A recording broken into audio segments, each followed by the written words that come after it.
Hello, everybody. This is Tim Green with Rattle Magazine, and this is your Rattlecast for Tuesday, February 25th. Thanks so much for joining us. We have a great poet, as always. Kelly Grace Thomas is here. But first, what we like to do with these podcasts, we like to start with a warm-up poem. And just one poem from a back issue of Rattle. And I mentioned last week's episode that we were on vacation a couple weeks ago. We went to San Antonio, Texas, and the hotel, the next stop after the hotel was Josephine Street. So every time we'd leave the hotel, we'd get on the freeway there and we'd see Josephine Street. And I kept thinking of this poem by Melissa McEwen called The Girls on Josephine Street. And I haven't read it in about 10 years, but I kept thinking about that poem over and over again. And let's see, here it is. This is The Girls on Josephine Street by Melissa McEwen.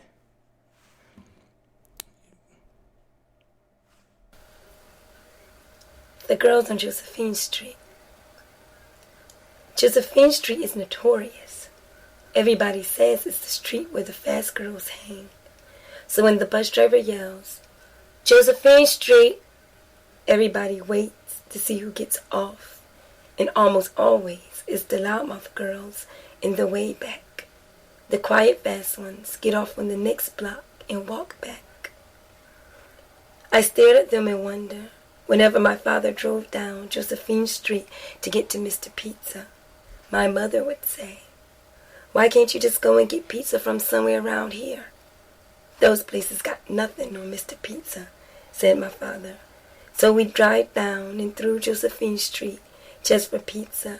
I'd be in the back seat, my legs tucked beneath me, looking out, imagining those high school girls slipping out of windows, struggling out of jeans, sliding beneath boys. I wanted to wiggle my way out of jeans, wiggle my way beneath dancing boys with gold teeth and minds filled with bad boy schemes, hungry for freedom. I wanted to taste, smack my lips on the fruits of independence. I wanted to be fast like the Spano sisters, riding their 10 speeds down Josephine Street, hair flying behind them, their shorts so short, their sentences filled with street slang and names of boys. And that was The Girls on Josephine Street. That was from Rattle number 31, our summer 2009 issue. And Melissa McEwen, I had to look up her bio because I haven't heard from her since 2009, but Melissa McEwen's poems have been published in My Poesis, Dead Mule School of South Literature, Ocho, and Rattle, and other fine literary journals. I'm glad we're included in one of the fine ones there. She's also the poetry co-editor for O&S, Poets and Artists, and this is her book. You can see it on screen, Saturday Pie, which includes this poem. So check that out if you can. That's Melissa McEwen from Rattle number 31. Now, as I mentioned before, today's poet, it's a really great poet. She's winner of the 2000, I don't know what year that was, 2015 maybe, Neil Postman Award for Metaphor, from a poem, And the Woman Said, which is in this book that just came out, Boat Burned. She's also a finalist for the 2018 Rita Dove Poetry Award. And this is her first full-length collection, Boat Burned, from YesYes Books, that just came out in January. Kelly's poems appeared in Best New Poets 2019, the Los Angeles Review, a bunch of other places. She, at least in her bio, currently worked, I think she moved to San Francisco and doesn't work there anymore, but she currently worked bringing poetry to underserved youth as the Director of Education at Get Lit, Words Ignite. She's a 3-time Poetry Slam champion, coach, and co-author of Words Ignite, Explore, Write, and Perform, classic and spoken word poetry. She lives in the Bay Area now, and she's really one of my favorite poets, so it's really a pleasure to have her on here now. And here is Kelly Grace Thomas. Hello, Kelly. How you doing? Hey, Tim. Thank you so much for having me. I'm so excited to be here. Yeah, it's so excited to have you here. One of the things I didn't mention in the bio is that you were the winner of the first or second annual Wrightwood Poetry Slam here. And everybody in town still talks about you all the time. Aww. They're like, we'd love to have Kelly Grace Thomas back. So thanks so much for doing that too, and for coming the next year and teaching. Do you want to start us out with a poem from Boat Burned? Sure, I would love to. And I was just going to say, I do still work for Get Lit. Oh, do you? Okay. Yeah, I work remotely for them, and then I usually come to LA like once a month about. So yeah, still. Awesome. So I just love it way too much, so we had to work something out. Sure, I'm going to start with a poem from Boat Burned called How the Body is Passed Down. And what page is it? Don't forget to say the page it's on number. Page 7. Okay, thanks. You. Yeah, I thought to say that, and then I stopped myself for some reason. So, How the Body is Passed Down on page 7. My mother unzips the body, passes it down. The dress, tailored too tight, leaves red indentations of buttons, pressed hard as apology. My mother was still hungry, royal with fridge glow, learned that loneliness eats with its hands. My body has always been a window I cannot throw myself from. Breasts, stomach, thighs dimpled and swollen, wetted wood in a house I was born into but did not build. I see my mother's hips every time I open the fridge. Every time the fridge opens me. My cabinets stocked with shame. What a mother feeds her young. Now I know a body can haunt itself. Be a fear no one else believes in. A ghost that only says my name. That was one of the first poems, How the Body is Passed Down, from Kelly Grace Thomas's new collection from YesYes Books, Boat Burned. Kelly, let me ask, you are one of the, I always, there's some poets who sort of do something and then come to poetry later in life, or do poetry sort of as a hobby. But I think you are like a poet's poet or something like that. You are like, because you do performance poetry, and your poetry on the page is like so page poetry. It's so rich with poetry and metaphor. How did you get into being a poet? Oh, that's a great question. So actually through Get Lit, it was funny you said that some people come to poetry late in life, and I think I started really writing when I was 30. I'm 38 now. And I was... Wait a minute. I have to cut you off. You've only been writing poetry for 8 years. I do not believe that. Yes, and it's really funny because when I started writing poetry, I don't think I even started publishing until 6 years ago. Oh my gosh. And when I started, you could see that I opened up Poets and Writers, and I just went to A. So my bio used to read Kelly Grace Thomas has been published in Aries, Aduna, Aperion. I literally just started with the alphabet. I didn't know what I was doing. Oh, wow. So what I am so shocked. I thought for sure you're going to be the kind of poet who had been writing since you were 5 years old and always dreamed of being a writer. So what did you do before you became a poet? What were you doing for the first 30 years of your life? Yeah, so I did always dream of being a writer. I went to school at Emerson for writing, literature, and publishing, and I thought I was going to write short stories. And as soon as I graduated, all I wanted to do was see my name in print. That was it. I was like, if I can just get my name in print, my life will be complete. So I worked at a really adorable, quaint, community newspaper, and I tried to be a reporter, and they were all like, you don't have the chops, kid. So I was like, what can I do? So I worked in their classified department, and I figured if I just hung out and was always there, that whenever they needed a story written, I could be like, I'll do it. So that worked, actually. I moved up I became a reporter, and then became assistant editor, and then I was an editor of 3 magazines. But I really felt super tired at the end of the day that I had written all day for someone else. And journalism's hard. A lot of times you can work really hard on a story, and then an ad comes in that's worth thousands of dollars, and they just kind of cross it out. And I got really tired of that. So I became a high school teacher. I was like, oh, if I become a teacher, I'll have all this time to write. Little did I know. So I became a high school teacher, and I taught in San Diego in Chula Vista. And then I moved to Barcelona for a while, and I taught there. And then I came back and I came to LA, and I was teaching at a charter school. And we got a grant that said, well, they said you can apply for this grant to teach spoken word in your classroom. And I was like, oh my God, like I would love to. And it was from Get Lit, which I didn't know at the time. And I was at a school that was really like data and test driven, and there wasn't a lot of creativity, and like my writer heart was dying. So I wanted to just bring this aspect of storytelling and poetry to the kids. And I was giving them a lecture one day that I was like, we were going to a competition through Get Lit. It was my first year with them. And I said, you've only written like 1 or 2 poems. Like, how do you expect to get any better? And then I was like, oh, I sound like such a hypocrite. So I started writing with them, and that's really how I got into it. And then I decided, I'm in Aries, so we tend to be a little extreme. So I decided that I was going to write a poem a day for a year and post it publicly. So if it was horrible, if it was wonderful, whatever it was. So I did that. And that was really how I got into poetry. And I think that then I took some classes with Trisha Faye Hefner, and she taught me about submission. I mean, I didn't know any of this stuff. And then the rest was kind of history from there. Oh, wow. So what did you learn about writing, would you say, from writing a poem a day for that at first, when you sort of were doing it fresh and had no idea what you were doing, really?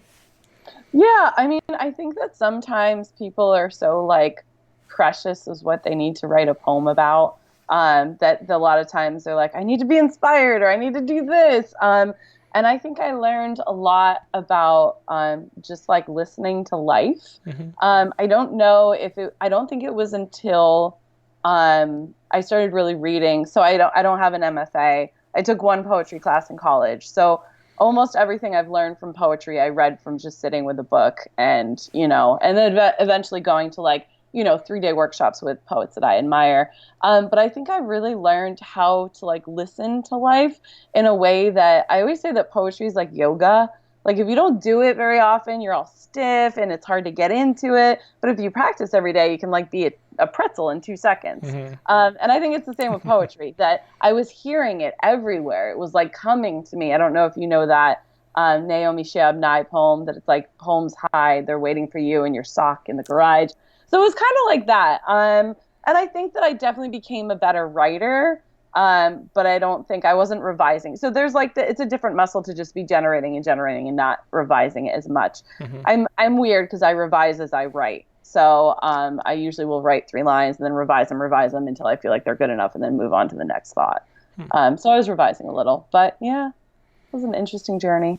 Yeah, well, that is very cool and surprising to hear. I really thought you'd been writing for so long.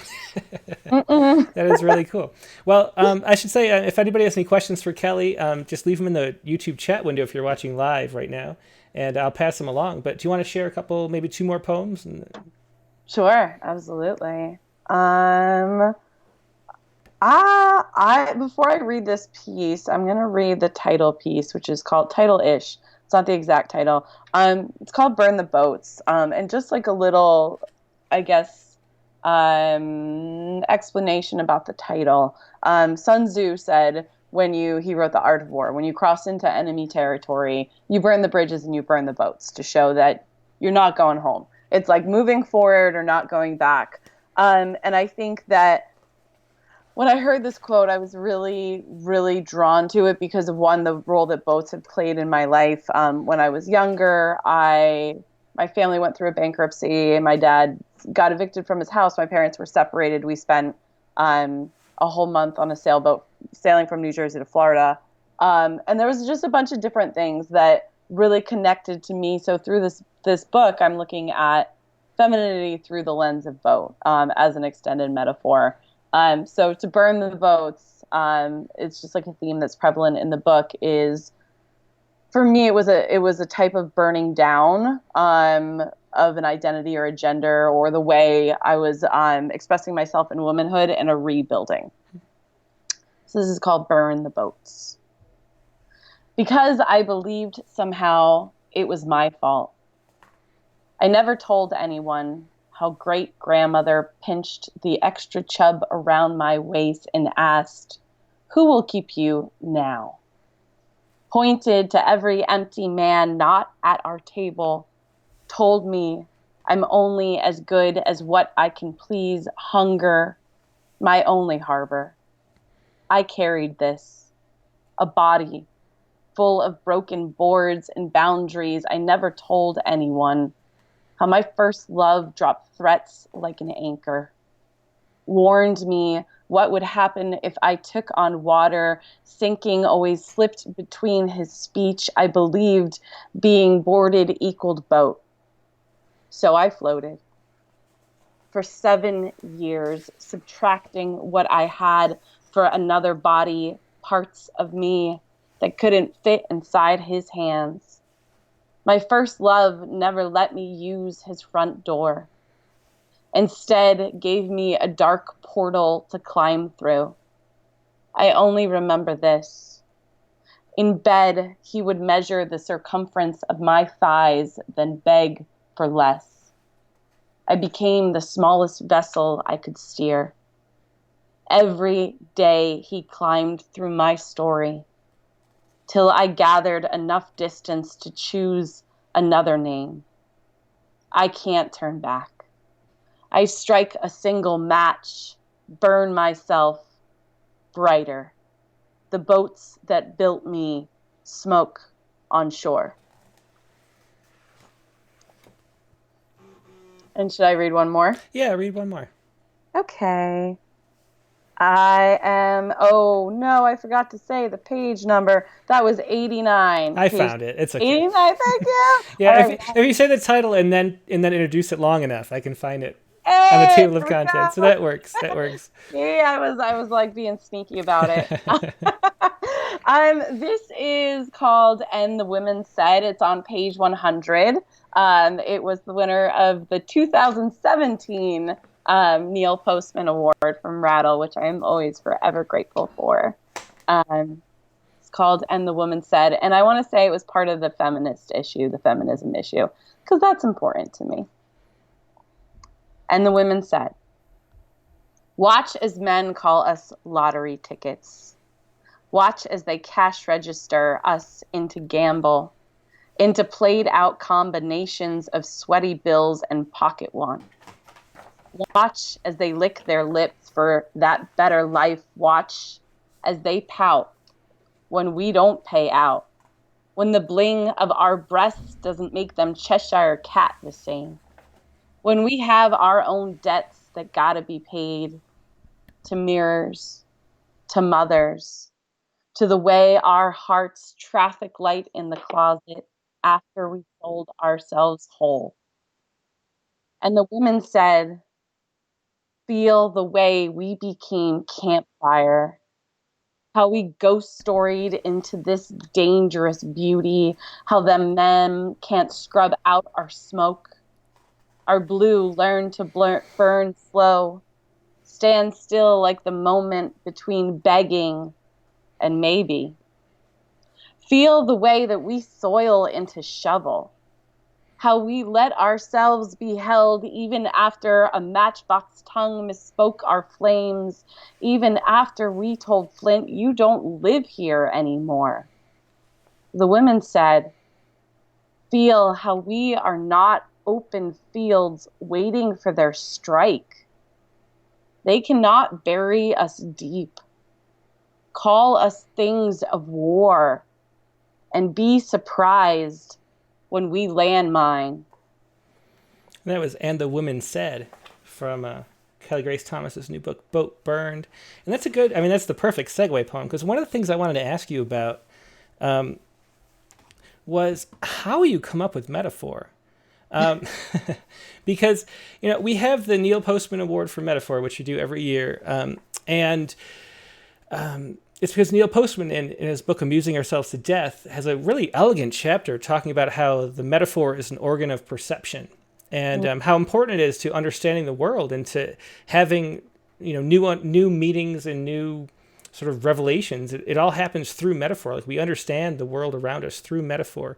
And so he made this this award to explore and sort of honor people who were great at making metaphor. But the craziest thing is we read through the issues every year, trying to find the Metaphor Award winner, and there's far fewer actual metaphors in poems than you would think.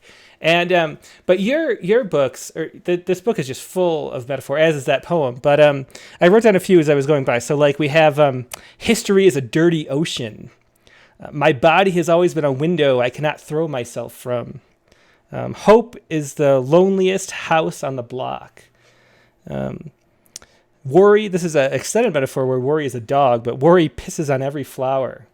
Like, where do you come up with this stuff? Because you are probably, I mean, of all there's been like, I think 12 Neil Postman Award for metaphor winners, and you are the most like Neil Postman Award winner person there is, because your poems are just full of these. And I wonder if you like, do they come out spontaneously in the process of writing, or do you have like a notebook full of metaphors and you just like, you know, because I took a class and Janet Fitch was on episode maybe like 12 or something, and she has like a file cabinet full of like metaphors and like descriptions and things, and when she wants to describe a house, she can like go to her drawer and pull out descriptions, which is just an amazing thing. So in one hand, I imagine you like having a notebook that you just like, oh, that's a metaphor, and then you write it down. Or do they come out in the poems? Like, how do you come up with this stuff?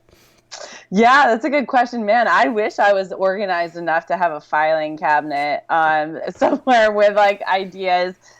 For me, ideas, they come and go, and I don't usually like, if I can get to a phone or a notepad in time, it's great if they can stay, but it's rare.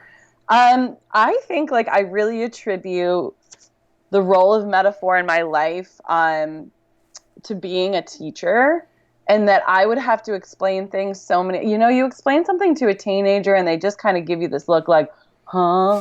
And then you explain it again and there's like no registry. So I just had to keep on explaining in different ways. And then eventually people would like, click. And I think for me that metaphors take abstraction and they make it really tangible.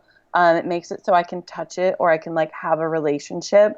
I come up with metaphors all different ways. A lot of times I will, in Boat Burn, there's a lot of metaphors that work as touchstones that I come back to a lot, and then I manipulate over and over again to hopefully like deepen and can like make the issue more complex.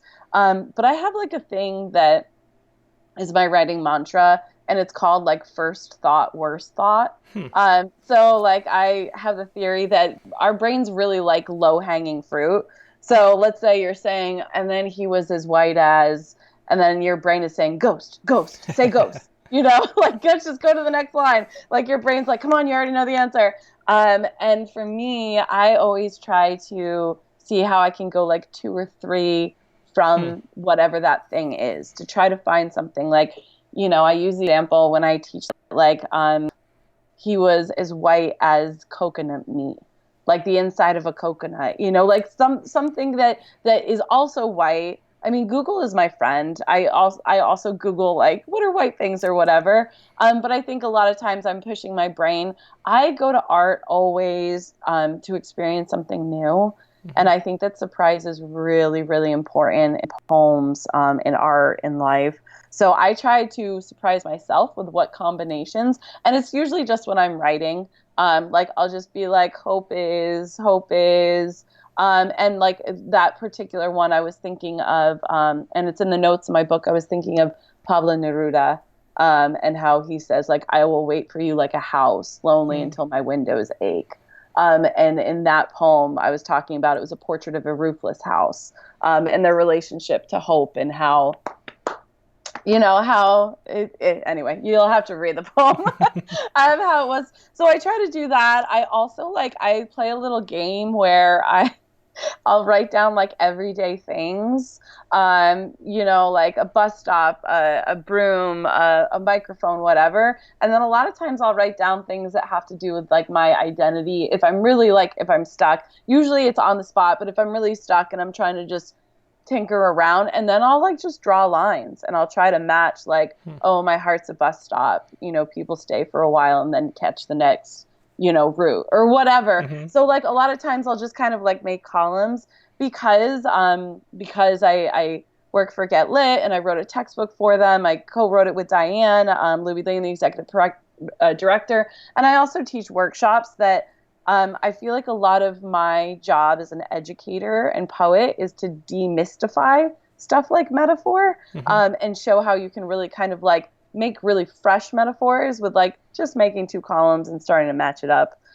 So that's one way. Huh. And I also just try to like push my brain, like in The Woman Said, I remember there's certain words that I really don't like. And for some reason, I don't like smile, like in a poem. I mean, it's fine, you know? So I remember thinking like smile, like I don't like the word smile. What else can I say? Like, who's famous for their smile? Oh, the Cheshire Cat. So a lot of times it's me just going like, okay, smile, and then going like 3 degrees off of what the original word is. That's really interesting, and I never would have guessed that it was from being a teacher, but that kind of fits in a weird way because another thing, I don't know if you're familiar with Taylor Mali, has these metaphor dice. Have you seen those? Yeah, actually, Brennan. Yeah, so it's the same exact thing with him. Like he tries to demystify metaphor by having these dice, and you roll it, and you're like, "How is a ladder like a tree?" And then you have to do it. You know, is his metaphor dice thing. But the thing about metaphor, and of course, just for everybody at home who might not know that the first thought, worst thought, which is a really cool take, is on the Allen Ginsberg quote on first thought, best thought, which is what he used to say.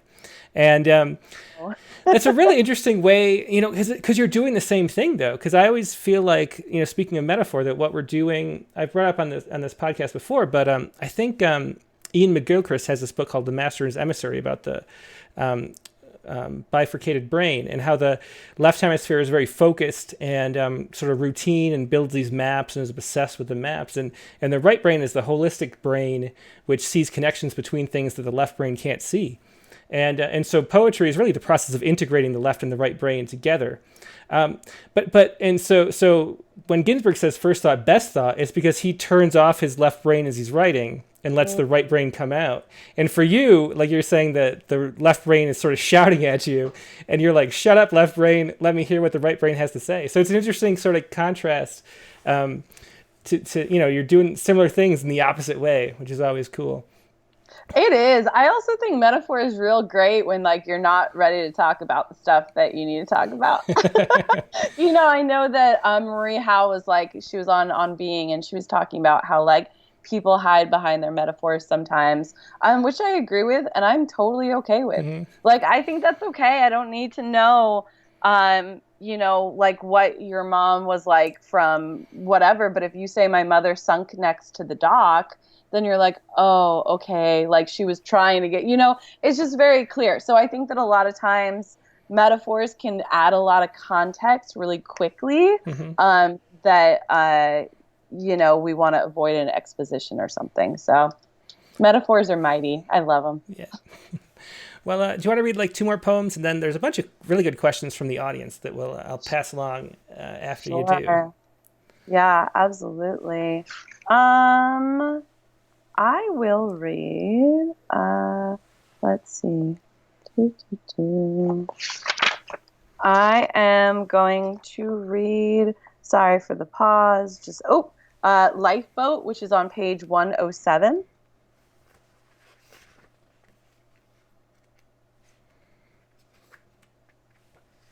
And this poem originally had an epigraph by Ocean Vuong, and it says, "Here's today, jump. I promise it's not a lifeboat." Lifeboat. Don't worry. Your mother will always live inside the house you built for her. A sailboat can only wait so long for wind. When you run aground, the buoys nod a quiet, I know. Omid loves you. Anchor the children close. At sunrise, you write about the morning after your sister almost died. Then your mother. The many ways the sea tries to take. They say, tell me a story. And you never know the right way to spill. This is the one where you and your father tied yourselves to dark, sailed all night to make it to Florida, holding only a memory of sleep. This was the biggest bye. Your legs still rock. Now in the mornings, you look at clouds you named together, how each of you chose your shape. Thanks. And I'm going to read one more that's called Small Things. And it is on page 84. This poem, you should probably know a couple things. One, I used to live in Los Angeles for 6 years. Still love and adore it and am back often. And I moved to Walnut Creek, which is right outside the Bay Area, with my husband Omid. And Omid is Persian. It's called Small Things. The webs of Walnut Creek are all spun white. In our new town, I notice each grocery store glare. Sticky stares follow Omid down each aisle. Still, my love keeps quiet hands, wears kindness like salt and pepper stubble. I study him as he hums to houseplants. It's been hard for me to learn a love so gentle, to believe him when he chants me close, hushes, gorgeous, until I fall asleep. In the morning, he scrambles eggs. Spatula in hand, he spots the lonely daddy longlegs in a quiet corner, the wall weaver nestled next to light. He says, needing a home is such a small thing to be forgiven for. He lets the delicate geometry stay. I am slow to learn how to handle a living thing. I study Omid as he smiles at spiders. I ask him how. His speech, soft as saffron, breath a net I lean against. He tells me he's been called a terrorist more times than he can count. His answer? Save something smaller. Call each a guest. Leave all doors open. Just because the world has called something poison, he says, doesn't mean we kill it. Thanks, Kelly. It's a great poem, Small Things, from Kelly Grace Thomas's book, Boat Burned. Some really good questions from the audience here. Beth Williams asked, do you know Beth? Okay. Yeah, she's also a great poet. Yeah, she has a good question. Did you write poems specifically for this book with a metaphor in mind, or did it happen by chance? And that was something I was wondering while I was reading the book too, because so many times boats in the sea and water, sort of as metaphors, come up. Were you sort of meditating on the overarching theme, or did they just like spontaneously come out and then you put them together? So I was meditating on the theme of just womanhood in general. And I think I probably thought about it a lot. I thought about it a lot in my relationship to my own body, to gender, to how the women around me who raised me felt about themselves and how is that reflected. And it came about in a really weird way. So I was at a Korean day spa called Hue Spa in Koreatown in Los Angeles. And if you're not familiar, there at Korean spas, you take off all your clothes and you go and lay in, saunas and sweat and stuff. And I was taking off my clothes, and I thought, what if I was something besides like a human underneath this? And I was like, I would be a boat. Like, I just said it to someone, like, I'll have like a large fry, And then so I sat down and I wrote this poem called The Boat of My Body. And it just kind of tied everything together. I mean, my first word was boat. I've spent a lot of time on boats. And I think that my dad moving to Florida and our family it was already a little broken up. My parents are very close, but that was like the official breaking up. So I thought that a lot of the themes of gender, of family, came together through kind of this lens. So after I wrote this poem, The Boat of My Body, I was like, hey, maybe I'll write another poem about boats. And then I just didn't stop. And that's how it came about. I think that I started with a lot of poems that were about a lot of different things, but of course, they say poets are really like obsessed with two things, like, and then death. So I think that, I was obsessed with all of this and asking, why do I feel how I feel, for a while. And I think now that I really just kind of like decide I'm writing on a theme and write on that theme pretty heavily. Well, Juan Wynn says, wow, I feel like I really have to have this collection. And I agree. Alexander Umlas is here, who you might know. And she says the whole book is a sort of a boat, a metaphor in itself. I'm wondering how the book's cover came about. I love the cover. And I do too. It's a great cover. Where did this come from? Thank you. So I was looking for cover. So my publisher, KMA Sullivan, who's brilliant from YesYes, she was saying, I was like, oh, we're going to have a boat burning. We're going to blah, blah, blah. And she was like a cover should invite the reader in. It should not be a summary of the book. And me, this is my first book. I didn't know much. So she was like, I want you to find some photos that really move you. And I started just Googling, woman, water, boats, all of these things. And I looked at art for hours and hours. And I would just, I put like 30 of the shots that I wanted into a file. And KMI and I looked at the first round and she was like, I think it could be this one. And I was like, no, I don't think that's strong enough.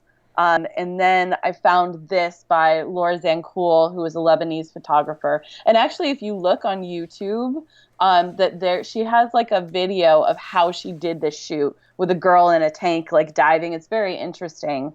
So I saw this and then I followed her on Instagram.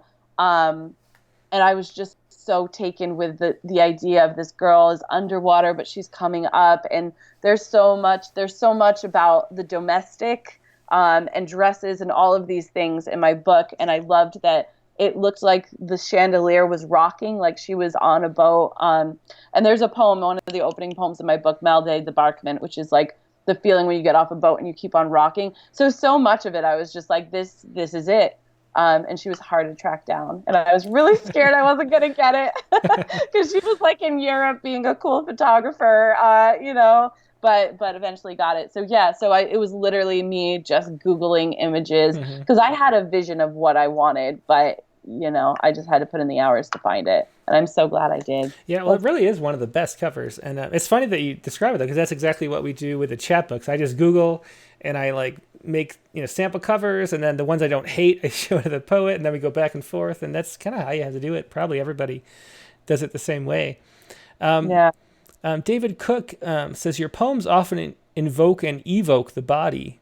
What parts of the human body do you find yourself writing about, and what parts still wait in the wings? Oh, that's really interesting. Yeah, he's got good questions.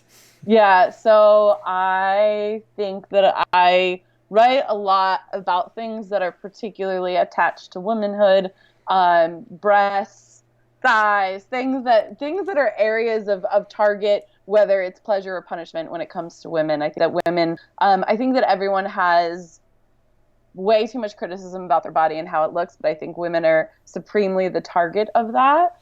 I think that I write about the stomach a lot, as well. It's really funny that you asked that. I feel like I've inherited a double chin. Like my family we don't have strong jaws in general, right? So I have been, very thin in my life and still kind of had a double chin. So I wrote one poem about that. I was in a workshop with Sam Sachs, and he had us do a prompt of like, what do you have unfinished business with?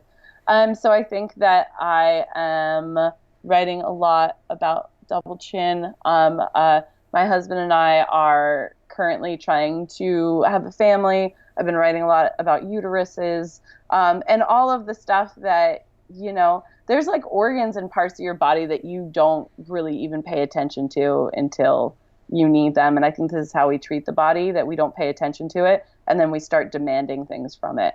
And I get it while it fights back. I would too. Here's a follow-up from David Cook again. He says, a large part of silence is enforced by shame. What specifically do you now celebrate that you used to feel obligated to shame? Oh, that's great. So I think that in celebrations, I think in terms of how I relate to myself and the choices of like what I make in terms of like servitude are a lot less. So I think I celebrate a lot more of my independence and am less apologetic. But I think in terms of just like around shame in general and silence, I came from a family that was like presented as a very happy family, and we were very happy. But there was a lot of stuff there was a lot of heartache that was never talked about. And I think that now I celebrate more of the heartache than I used to. When this book came out, I said to my mom, I'm scared that I'm going to write things and hurt your feelings, and I'm scared you won't love me the same way. And she said, no, like, it's okay. Like, we all process a different way. And, you're not the same person you were a year ago, and neither am I. So my mom and I, my whole family went to Las Vegas for an Elton John concert. And we were in the car together, just my mom and I, for 8 hours. And she said, I want you to read the book out loud to me. And I want you to read every poem, and we're going to discuss it. And it was really amazing. I mean, I think that I got stories of things that happened when I was little, too young to know, but I could feel. A lot of times I could feel the sadness, but I didn't know where it came from. So I think in terms of like what I'm celebrating and what there's no silence around is more relationships with my family, like talking more openly about things like this. That's really interesting. Would you say it was like the poems like helped you connect and were productive for your relationship with your mother? Absolutely. I mean, I think that like I would like write poems and she was like, oh, that's interesting because what really happened was, or I know why you're saying that because what I never told you was. So absolutely, I felt like we were so much closer. I felt like we really understood each other. It was incredibly, incredibly healing. I grew up in a household with 3 women. All of us had eating disorders, all different eating disorders. No one talked about it. I mean, and now I really openly talk about these things because I work with young people and I want to be a model of the behavior that I want to see, and I don't really think that silence is much. I mean, meditation silence is different, but I think that, Dostoevsky said that so much suffering comes into the world because things left unsaid. And I'm a firm believer of that. Conversation heals. Yeah, that's really interesting to think of poems as a key to healing between people. It's something that doesn't really come up that much, but yeah, that can definitely work.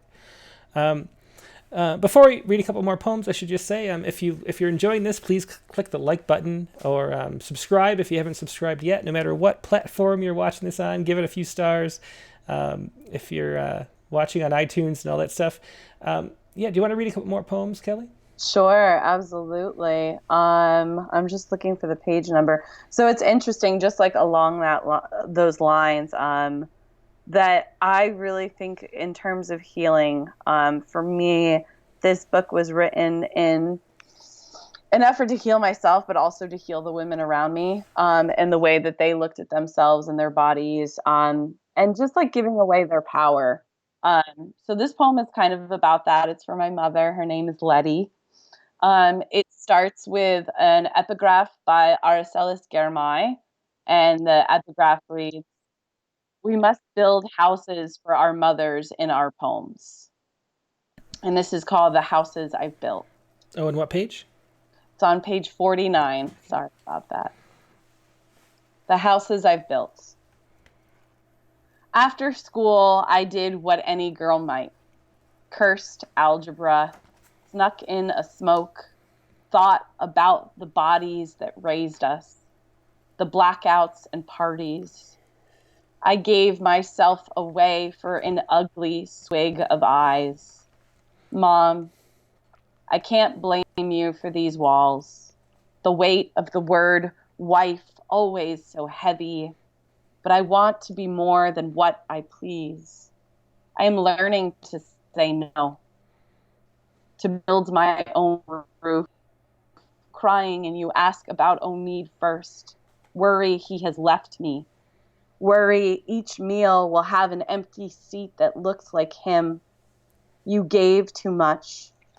Gave your life away to man or memory. Mom, I built this book for you. Tell me a kitchen table secret. Let's heirloom each other instead, turn shame to sanctuary. This is more like love. Please know, I have always named you saint. You are beautiful with or without him. But let me speak this sadness, build these poems. I will keep saying no. There will still be joy. We bloom a January flower. Every daughter is owed these words. Even you, especially you. And that was The Houses I've Built from Kelly Grace Thomas's book, Boat Burned. Do you want to read one more? Sure. Two more. But Sure. one more right now. That's what I meant to say. Okay, yeah. So this is called, it's on page 23, and it's called Where No One Says Eating Disorder. When I was young, I pretended we weren't sick. 3 women, 3 rooms, the body, a dark teacher. My sister studied evacuation, tried to expel it all, greedy with knowledge. She wouldn't let the stomach outfact her.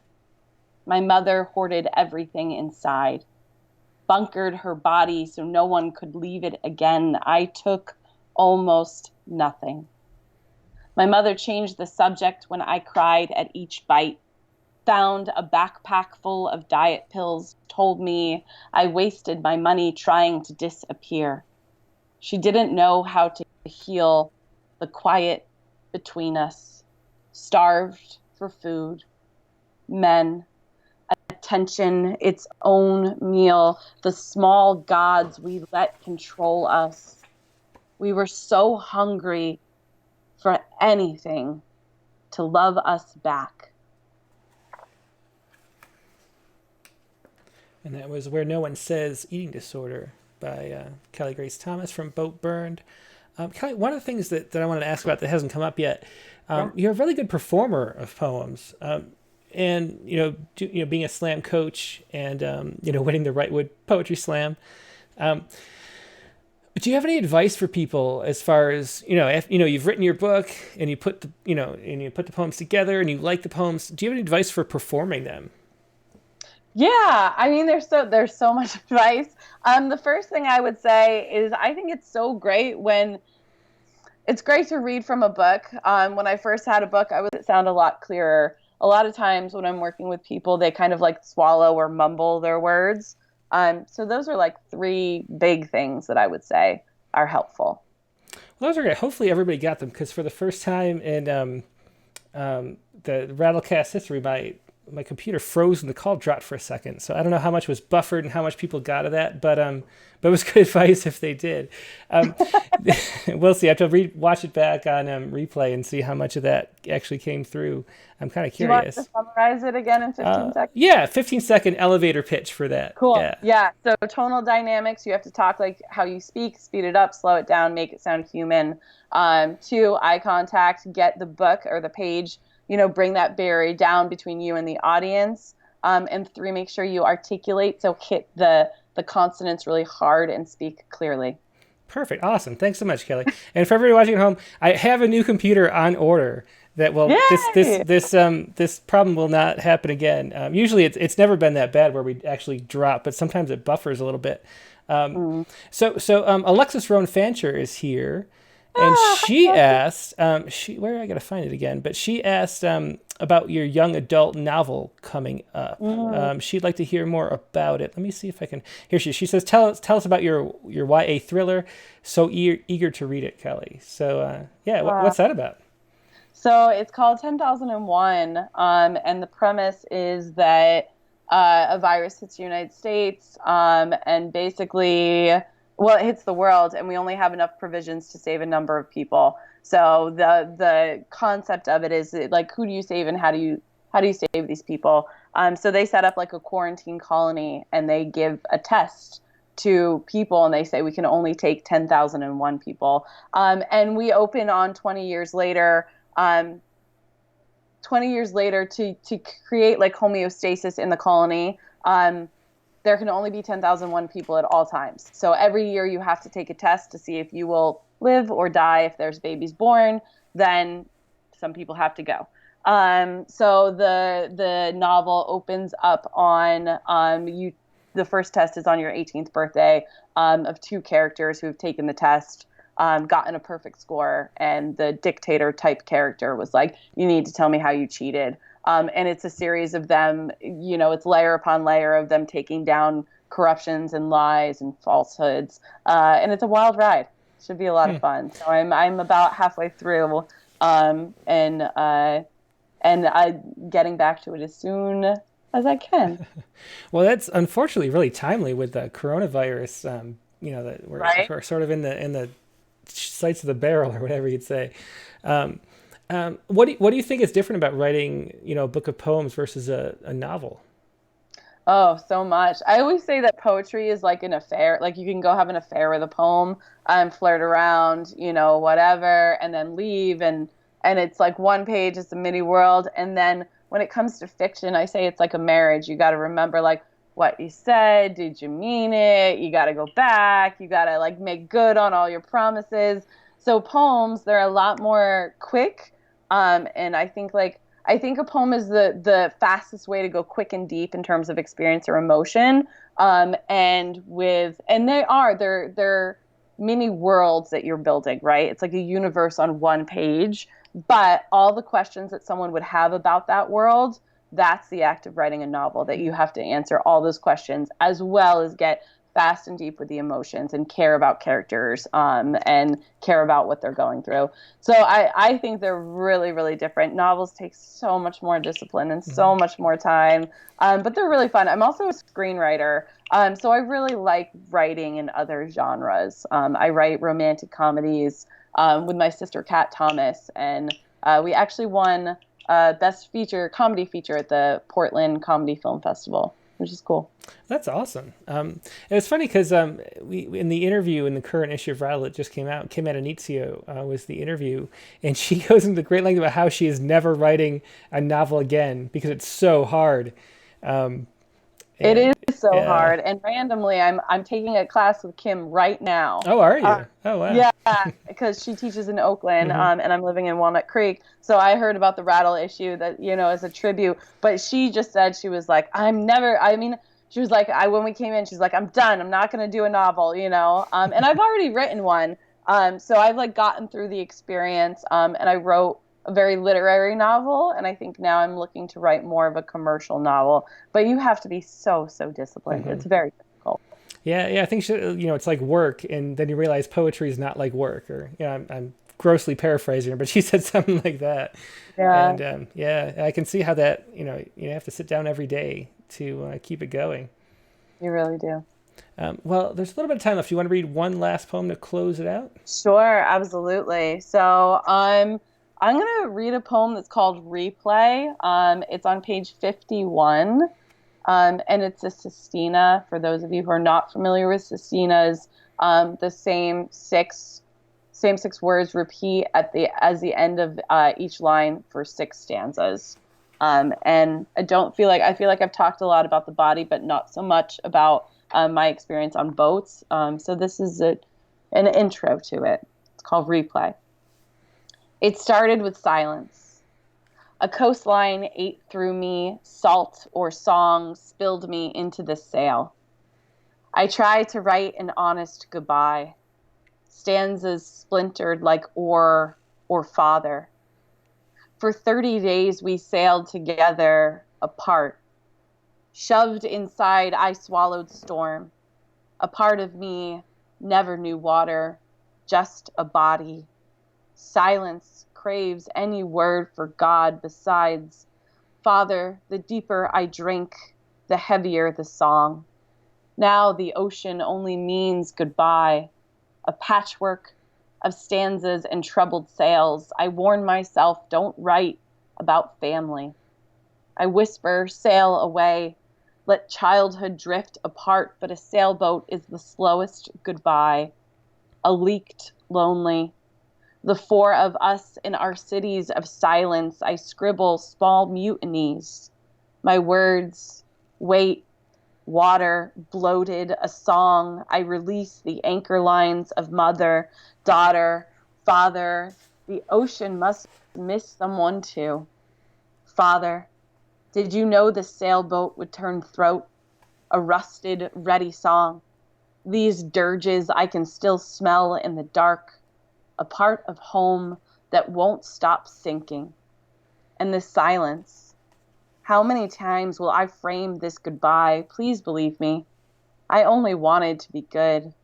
By now, I've sacrificed the many names for father or family. I gulped these ships of silence. I was raised like a sail, pulled like a sheet, fraying apart our history, reeking with song. My mother swears this is not a sad song. These things happen.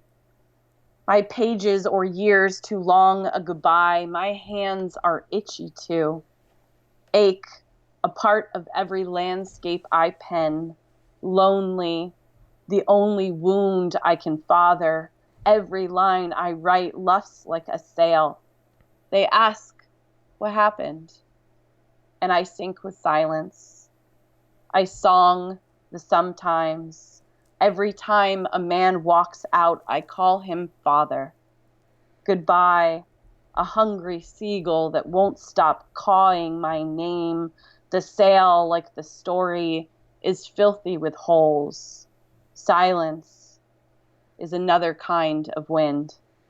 It was Kelly Grace Thomas with her poem Replay from Boat Burn. And that's a great poem to end on, because that is that last, what do you call the last, do you know the word for the last stanza on an a envoy, an envoy of a Sestina? Interesting. Yeah. Well, that last stanza with the I song the sometimes, silence, another kind of wind. That's a perfect poem to end on, because it is so rich with the metaphor that your poetry is full of. Thanks so much for joining us, Kelly Grace Thomas, and thanks so much for sharing your book. I hope everybody goes and picks up a copy.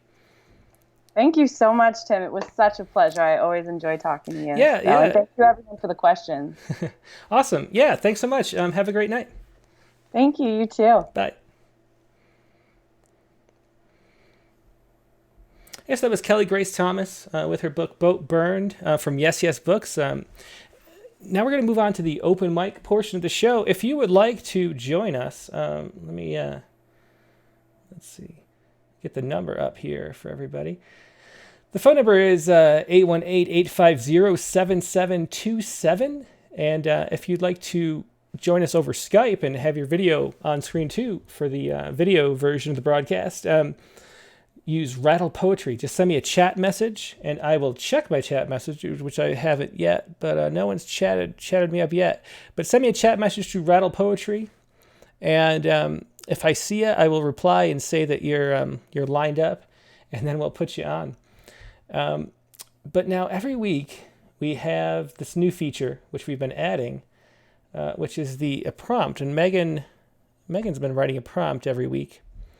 And then both me and Megan are writing poems, and you're definitely welcome to write poems too and send them in. You can email them to openmic@rattle.com or use the open mic category on Submittable to send these in. Make sure you send them by Monday night, because I check Tuesday morning to prepare the show notes. So I might not see it if you send it in the afternoon too close to the show. But if you do, send and please share your poems, and let's all participate in poetry together. I'm trying to get back. Kelly Grace Thomas mentioned how, I think she called poetry like yoga, and you have to keep your muscles limber and stuff. My muscles are so not limber.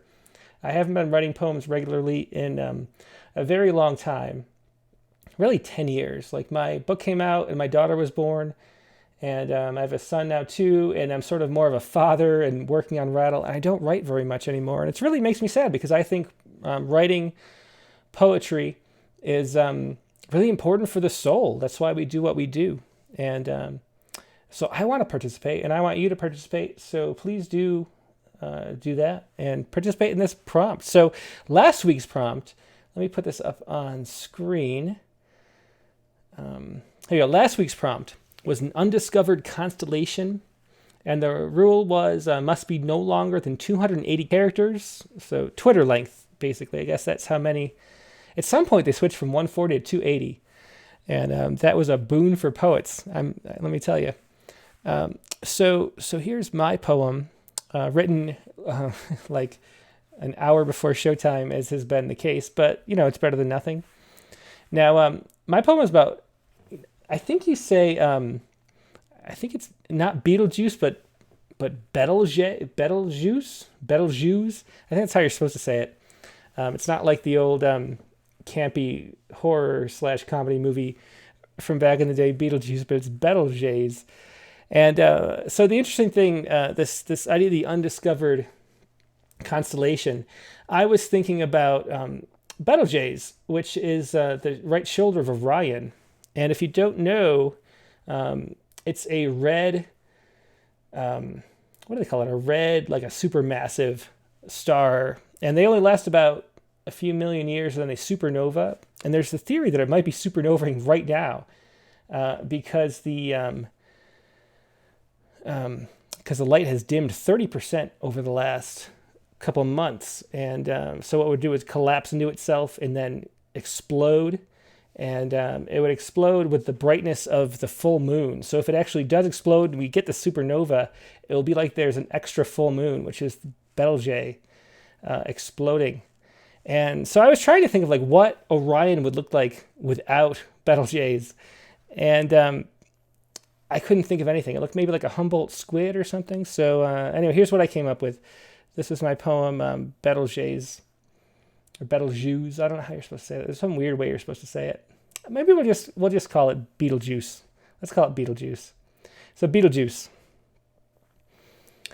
Happiness hangs like a club above the one-armed hunter. The thousand suns of his missing shoulder, only light, his only eye lost on the bull. Since you're short, I'll read it again. This is Beetlejuice. Happiness hangs like a club above the one-armed hunter, the thousand suns of his missing shoulder, only light, his only eye lost on the bull. And that was my poem. Megan always writes her poems on Thursday, well ahead of time, and hers are always better than mine. But that's the way it goes. This is Undiscovered Constellations, and there's an epigram: a group or cluster of related things. No two patients ever show exactly the same constellation of symptoms, from the Oxford Dictionary. That's the epigram. This is Undiscovered Constellations. In this waiting room, I name them all. Woman can't move. Man doubled over in the hall. Tilt your head, a pile of medical bills. Squint your eyes, a geometry of pills. Weeping child, moaner and chair. Connect the dots, contrast, and compare. That was Megan's poem, Undiscovered Constellations. It had to be Twitter length, and that's about 280 characters. So was mine. Now let's see. We have a few. I think I have, how many? 1, 2, 3, 4, 5. I have 5 more poems people submitted. Let's do them. Unless, of course, let me say again, if you'd like to call on the open mic, you can interrupt me here.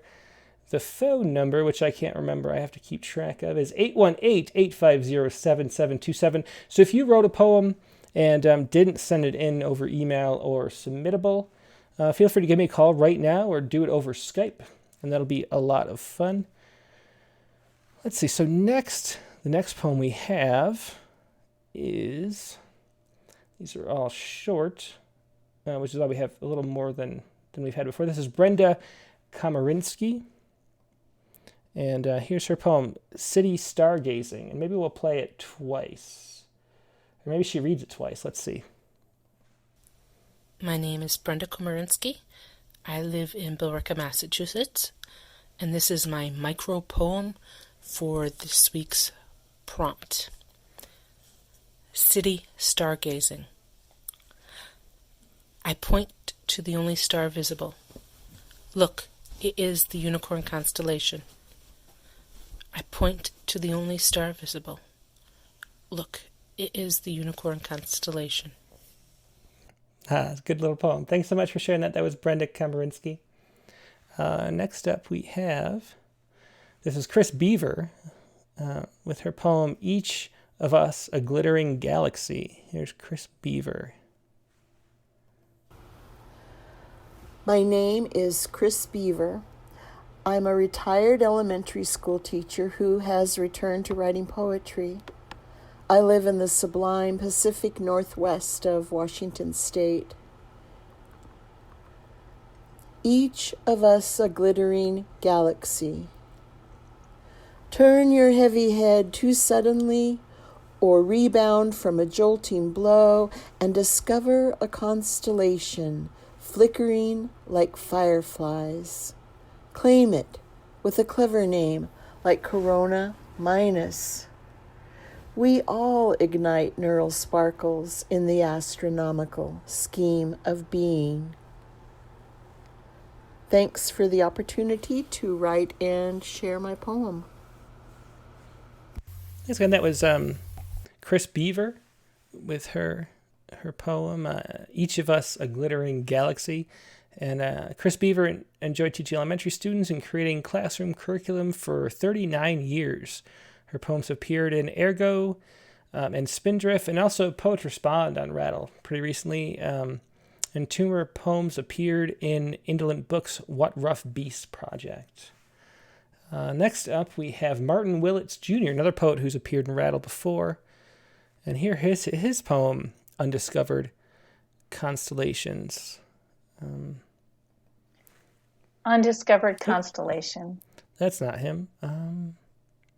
Oh, here it is. This is actually Martin Willits Jr. reading Undiscovered Constellations. It's tough because everybody named the title pretty much the same, so it's hard to see which one is which. Here we go. This is actually Martin Willits Jr. Undiscovered Constellations by Martin Willits Jr. of Villanelle. I've been there and returned covered by meteor dust. What have I learned? My heart has burned not finding you at dusk. I've been there and returned while new suns yearn to light your face to trust. What have I learned? Love has been undiscovered like constellations light thrust. I've been there and returned while planets slowly turned like love should and must. What have I learned? I've reached out, been spurned. Love is hidden. It's not just lust. I've been there and returned. What have I learned? That was Martin Willits Jr. He's a retired librarian living in Syracuse, New York, and he currently evaluates prior learning evaluations for SUNY Empire State College. He has 15 full-length collections and 25 chapbooks, so look him up. There's a lot to look up there. And I should note that it's a perfect villanelle, not just a villanelle, but a perfect villanelle, as it has the first and third lines that repeat exactly, I think, right? Yep, they do. Look at that. That's a perfect villanelle. So thanks, Martin Willis, for that perfect villanelle. Let's see. Next up is Richard Chetwynd, and he has an undiscovered constellation. So unlike everybody else, he only has an undiscovered constellation. Here we go. An undiscovered constellation any poet would love to find in all the blackness as it is on earth and in the heavens within, and then to give it a name, bestow upon it a zodiac attitude, so all those born beneath its sign stay in line as gravity commands, and do no more earthly damage than a wave to a beach. Poets discover constellations every time they put pen to paper. That was Richard Chetwynd, who lives in Poland and Florida and teaches literature and travel writing in Holland. So Poland, Florida, and Holland. So he must definitely be an expert in travel and writing, too. Thanks so much for sharing that, Richard Chetwynd, an undiscovered constellation. So we have two more. This is Carla Schwartz. Her poem, Undiscovered Constellation. Here we go. Undiscovered Constellation. Man curled featally on the kitchen floor.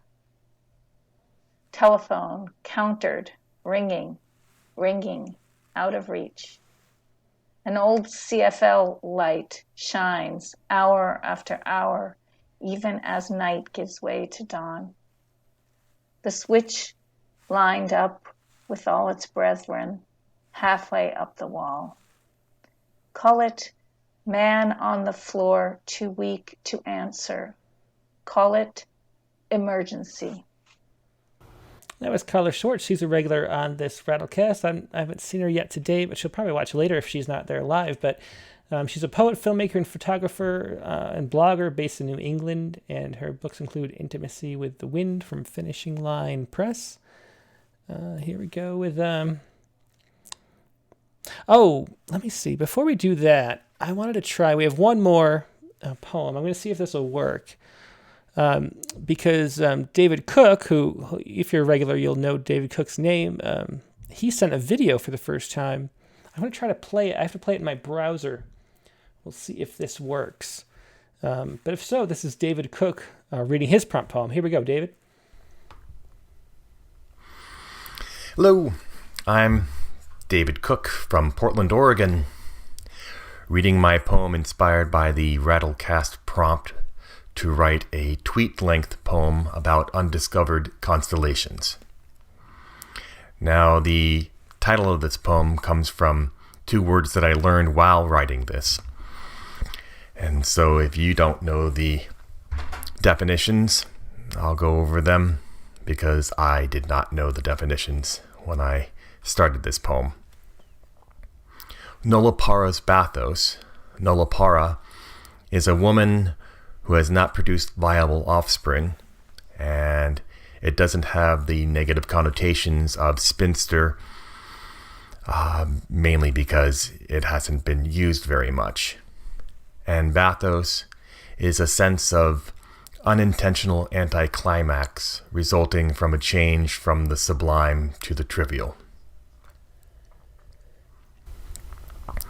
Nulliparos bathos. Below her tear-wet thighs lost stars in a bowl of crimson swirl. Constellations undiscovered in treatment. Pools, landfills, our oceans hold.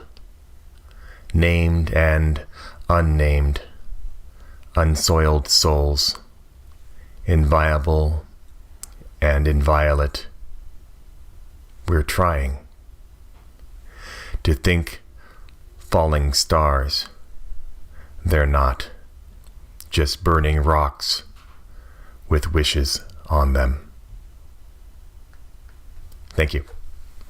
Awesome. That was David Cook, and I think that worked. So thanks so much, David, for sending it that way and recording it by video ahead of time with a really good microphone too. Very cool and really nice poem. I learned one of many things I learned today. I learned a bunch from Kelly Grace Thomas, and I learned 2 new words from David Cook. So thanks so much, David. Now, next week's prompt. Let me put it up on screen. Next week's prompt by Megan is President Trump goes to the arcade. And the bonus suggestion is make it a villanelle, no pun intended. So President Trump goes to the arcade next week. Let's see what you can come up with that. I'm looking forward to it. If you don't know what a villanelle is for the bonus suggestion, I printed out one of the most famous villanelles ever written. This is Elizabeth Bishop's One Art. And you can see the first and third lines repeat as a refrain. So we go, the art of losing isn't hard to master. That's the first line of the first stanza. And then that becomes the third line of the second stanza. And the last line of the first stanza, to be lost, that their loss is no disaster, becomes the third line of the third stanza. And we repeat that throughout the poem. Should I read the whole thing? I guess I'll read the whole thing. Why not? This is One Art by Elizabeth Bishop. The art of losing isn't hard to master. So many things seem filled with the intent to be lost that their loss is no disaster. Lose something every day, except the fluster of lost door keys, the hour badly spent. The art of losing isn't hard to master. Then practice losing farther, losing faster, places and names, and where it was you meant to travel. None of these will bring disaster. I lost my mother's watch. Look and look, my last, or next to last, of 3 loved houses went. The art of losing isn't hard to master. I lost 2 cities, lovely ones, and vaster, some realms I owned, 2 rivers, a continent. I missed them, but it wasn't a disaster. Even losing you, the joking voice, a gesture I love, I shan't have lied. It's evident the art of losing's not too hard to master, though it may look like, write it, like disaster. So see if you can write a villanelle like that, but about President Trump going to the arcade. And that is your prompt for the week. We'll see what you come up with and share that next week. Let me make sure nobody has asked to join over Skype, because it's really easy for me. It's on mute, so it's easy for me to miss. No one has. So that is the show for tonight. Before we go, let me say Rattle is a publication of the Rattle Foundation, a 501c3 nonprofit working to promote the practice of poetry. We've been in continuous publication since 1995 and are unaffiliated with any other organization. We only do this because we love poetry, and we hope you do too. And if you do, please click the like button and share and follow and hit the bell. And anything you can do to spread poetry around in this crazy world is much appreciated, so please do. Now, next week, the guest will be Rachel Custer. It'll be Rattlecast number 31, March 3rd. And Rachel is just a brilliant poet. We've published her about 3 times, I think, in print and a few times in Poets Respond. Most famously, her poem, How I'm Like Donald Trump, is one of the poems that people talk. I think it's one of the best poems, probably the, honestly, best poem we've published in Poets Respond. And generated a lot of discussion, let's say. So it'll be really interesting to talk to Rachel Custer next week on the Rattlecast, and hope you join us then. In the meantime, I hope you have a great week, and I will see you next Tuesday. Good night.